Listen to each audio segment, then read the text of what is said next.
કેન્દ્રીય મંત્રી અને રાજકોટ બેઠકના ભાજપના ઉમેદવાર પરસોત્તમ રૂપાલાએ ક્ષત્રિય સમાજ અંગે કરેલા નિવેદનનો વિવાદ હાલ પૂરતો ટળી ગયો છે. ગોંડલમાં પૂર્વ ધારાસભ્ય જયરાજસિંહ જાડેજાની આગેવાનીમાં યોજાયેલી બેઠકમાં રૂપાલાએ જાહેર મંચ ઉપરથી ક્ષત્રિય સમાજની માફી માંગી હતી. રૂપાલાએ જણાવ્યું હતું કે મારી જીભથી આ વાત નીકળી હતી. મારા કારણે મારી પાર્ટીને સાંભળવાનું થયું છે. આ મારી વ્યક્તિગત ક્ષતિ છે. આ સંપૂર્ણ ભૂલ મારી છે, જેનો હું જવાબદાર છું, તેમ જણાવી વિવાદને ઠારવાનો પ્રયાસ કર્યો હતો. જ્યારે પૂર્વ ધારાસભ્ય જયરાજસિંહ જાડેજાએ કહ્યું હતું કે ક્ષત્રિય સમાજની રૂપાલા સાહેબે માફી માંગી છે.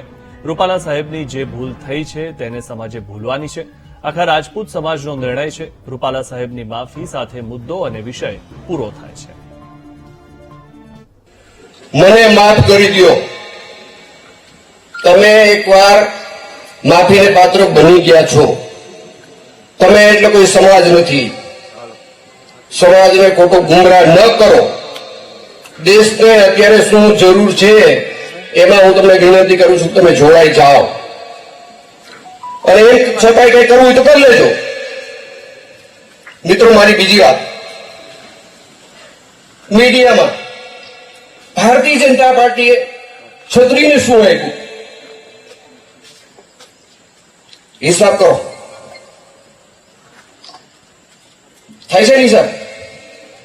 હું જ્યાંથી પ્રતિનિધિત્વ કરું છું, આ કોઈ ક્ષત્રિયની સીટ છે? મારા સમાજના 7,000 વોટ છે. કેટલા? ક્યાં બીજા વધુ મત છે ખબર છે ને? લેવા પાટીદાર સમાજના મત છે. શા માટે ભાઈ પાર્ટી મને આપે છે? શા માટે? કીટવેરી દરબારોના 2 લાખ મત છે. શા માટે આપે છે? એ કારણો હશે ને. રાજ્યસભામાં આપણું કોઈ નથી. આર્યા આપણી વચ્ચે જ છે કે ભાઈ ઘણું આપ્યું છે અને સમાજને સંતોષ છે. તમે આવી વાતો નહીં કરો મિત્રો. મને એક વાતનો એવડો મોટો રંજ છે કે મારી જીભથી આ વાક્ય નીકળ્યું. મારી આખી લાઈફમાં મેં કોઈ નિવેદન કર્યું હોય અને એને પાછું ખેંચ્યું હોય એવો રેકોર્ડ નથી. મારી આખી લાઈફમાં આવો રેકોર્ડ નથી. આજે એક ચૂંટણીની અને એ બી અનાયોજિત કાર્યક્રમ, એ કોઈ કાર્યક્રમ પણ નહોતો. અમે તો કાર્યક્રમો બંધ કરીને કરશનદાસ સાગઠિયાના ભજન છે એની હાટુથી ત્યાં ગયા હતા. એવો કાર્યક્રમ એ કઈ કામનો નહોતો. એમાં મારા થયેલા ઉચ્ચારણથી આજે મારી પાર્ટીને મારા કારણે સાંભળવાનો વારો આવ્યો. જયરાજસિંહજી, એનીથી મોટો અફસોસ કે દુઃખ બીજું કોઈ વાતનું નથી. હું મારા માટે નહીં સાહેબ શબ્દ વાપરું છું, સમજીને વાપરું છું. ક્ષત્રિય સમાજની સભામાં વાપરું છું. જયરાજસિંહના અધ્યક્ષ સ્થાને મળેલા બધા મહાનુભાવોની ઉપસ્થિતિમાં બોલું છું કે મારી પાર્ટીને મારા કારણે સાંભળવાનું થયું છે. મિત્રો, હું આ સમાજ પાસે 2 હાથ જોડીને માફી માંગુ છું.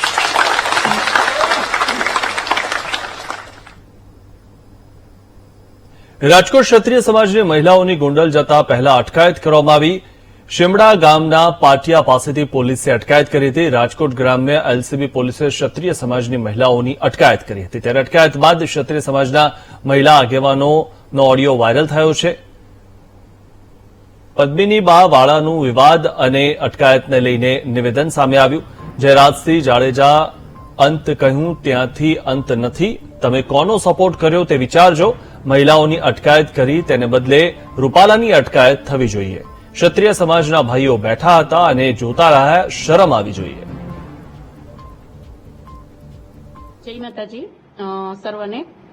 હવે અત્યારે જે પણ આવ્યું છે બરાબર છે, નિવેદન છે જયરાજભાઈનું કે અહીંયાથી અંત છે, તો જયરાજભાઈ અહીંયાથી અંત નથી થતો. આપ એક ક્ષત્રિયના દીકરા છો, અમે એક ક્ષત્રિયના દીકરીઓ છીએ, બરાબર છે. અહીંયાથી અંત નથી ભાઈ, બરાબર. આપ શું કોનો આપે સપોર્ટ કર્યો જરાક વિચાર કરજો ભાઈ, બરાબર. અને હવે જે પણ આપણે બહેનોને ત્યાં અરેસ્ટ કર્યા, તો આજે રૂપાલાભાઈને અરેસ્ટ કેમ નથી કરતા? આજે રૂપાલાભાઈએ તો એના વિરુદ્ધ કેટલી ફરિયાદ નોંધાણી છે, તો કેમ ભાઈ રૂપાલાભાઈ આટલે રાજકીય લેવલે, મારે મોદી સાહેબને પણ પૂછવું છે કે રાજનીતિમાં પોલિટિક્સ લેવલે હોય કોઈ પણ ગુનો કરી શકે છે? બરાબર, કોઈ પણ એને ઓલી છે એને છૂટ છે કે ગમે ઈ કરી શકે છે. અને મારા બહેનોને અરેસ્ટ કર્યા છે, ક્ષત્રિય સમાજના બહેનોને અરેસ્ટ કર્યા છે, ઈ તો અમને સાવ અત્યારે નથી માફક આવ્યું. કેમ કે આટલા બધા રાજકીય લેવલે જો આપણા સમાજના બધા બેઠા બેઠા જોતા હોય અને આપણા ક્ષત્રિય સમાજના બહેનોને એક સમાજ માટે થઈને અરેસ્ટ કર્યા હોય તો ઈ એક તદ્દન એટલે રાષ્ટ્રીય લેવલે જે પણ આપણા ક્ષત્રિય સમાજના ભાઈઓ છે ને એ લોકોને શરમ આવી જોઈએ. શરમ કે તમે ત્યાં બેઠા બેઠા જોતા હતા અને આપણા બહેનોમાં સમાજ માટે લડવા આવ્યા છે, એની આબરૂ માટે લડવા આવ્યા છે અને તમે એ લોકોને અરેસ્ટ કર્યા અને તમે રાજકીય પોતાના રોટલા શેકવા માટે એક ટિકિટ માટે તમે લોકો આ બધું બંધ કરો તમારું, અને જીત તો અમારી રાજપૂત ક્ષત્રિય સમાજની જ થશે. જય માતાજી, હું પદ્મિની બાવાળા. જે પણ અત્યારે નિવેદન આવ્યું છે આપણે જયરાજભાઈનું કે અહીંયાથી અંત છે, તો જયરાજભાઈ આપણે અંત નથી. આપ ક્ષત્રિય સમાજના દીકરા છો, અમે ક્ષત્રિય સમાજના બહેનો છીએ, તો આપણે થોડોક તો વિચાર કરવો જોઈએ ભાઈ કે આપણે એકલા આપ ડિસિઝન નથી લઈ શકતા. અને હું રાજકીય લેવલે મોદી સાહેબને પણ હું પૂછવા માંગુ છું કે રૂપાલાભાઈ વિરુદ્ધ 10 ફરિયાદો થઈ છે, માનહાનિના દાવા થયા છે, તો એને અરેસ્ટ કેમ નહીં? કેમ? આમાં હું એ પ્રશ્ન કરવા માંગુ છું કે રાજકીય લેવલે કોઈ પણ ગુનો કરી શકો છો, એ બધાને ગુનો કરવાનો હક છે. તો આટલો બધો મોટો ગુનો જે રૂપાલાભાઈ જે બોલ્યા છે, જે અમારા માન ઉપર ગયા છે, અને આજ રાજપૂત ક્ષત્રિયના બહેનો નહીં, કોઈ પણ બહેનો, કોઈ પણ સમાજના બહેનો વિશે આ નથી બોલી શકાતું રૂપાલાભાઈને. તો રૂપાલાભાઈએ શું એવું સારું કામ કર્યું છે? તો આજે જયરાજભાઈ અને જયરાજભાઈ કોઈ એક વ્યક્તિ કોઈ નિવેદન નથી આપી શકતા, એને કોઈ એવો હક નથી. અને સમાજ આખો વિરોધ છે અને સમાજના બહેનો તો ખૂબ જ વિરોધમાં છે અને સમાજના ભાઈઓ પણ ખૂબ જ વિરોધમાં છે. તો અમે આ જયરાજભાઈનું નિવેદન નહીં ચલાવી લઈએ અને માફી તો આપવાની જ નથી. માફી તો રૂપાલાભાઈ 5 નહીં 500 વખત માફે ને તો પણ એને માફ નથી.